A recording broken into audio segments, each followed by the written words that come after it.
Assalamualaikum warahmatullahi wabarakatuh. Saya Noviani dari kelas 2 akuntansi 1. Di sini saya akan mempresentasikan mengenai mengidentifikasikan klasifikasi kewajiban dan juga mengidentifikasikan pengakuan kewajiban.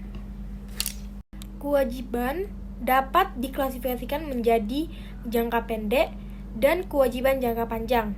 Kewajiban jangka pendek jika diharapkan dibayar dalam waktu 12 bulan setelah tanggal pelaporan. Kewajiban jangka pendek dapat dikategorikan dengan cara yang sama seperti aset lancar.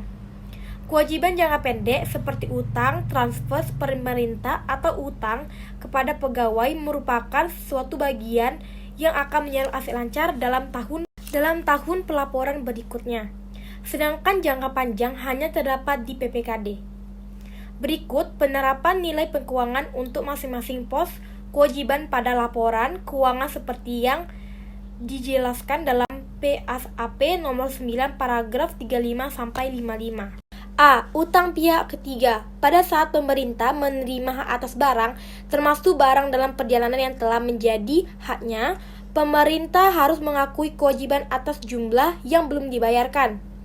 Untuk barang tersebut, jumlah kewajiban yang disebabkan transaksi antar unit pemerintah harus dipisahkan dengan kewajiban berapa unit non-pemerintah. B. Utang transfer adalah kewajiban suatu entitas pelapor untuk melakukan pembayaran kepada entitas lain.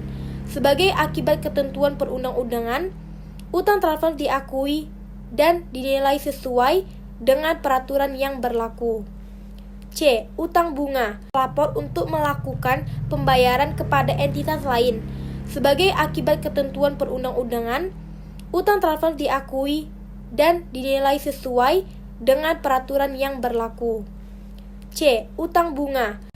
Utang bunga atas diutang, pemerintah harus dicatat sebesar biaya bunga yang telah terjadi dan belum dibayar.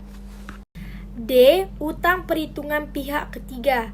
Pada akhir periode pelaporan, saldo pungutan atau potongan berupa perhitungan pihak ketiga PPK yang belum disetorkan kepada pihak lain harus dicatat dan pada laporan keuangan sebesar jumlah yang masih harus disetorkan.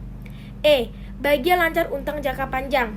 Nilai yang dicantumkan dalam laporan keuangan untuk bagian lancar utang jangka panjang adalah jumlah yang akan jatuh tempo dalam waktu 12 bulan setelah tanggal pelaporan.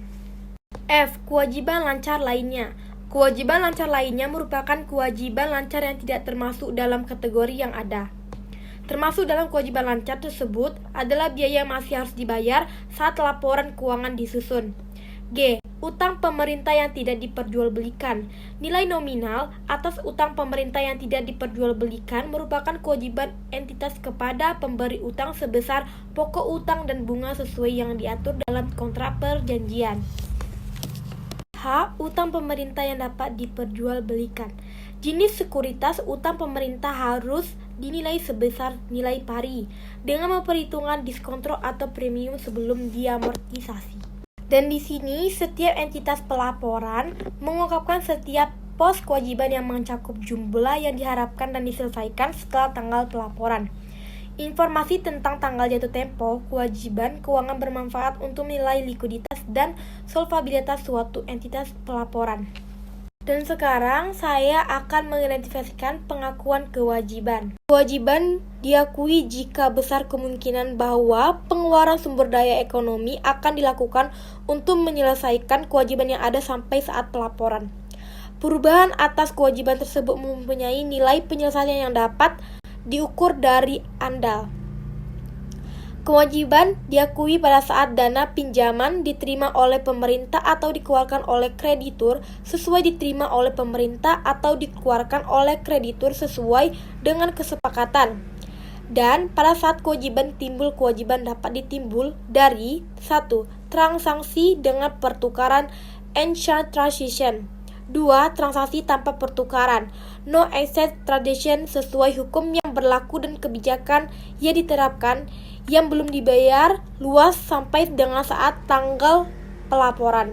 3. Kejadian yang berkaitan dengan pemerintah. 4. Kejadian yang diakui pemerintah. Sekian dari saya, jika ada kurang atau salah kata mohon dimaafkan.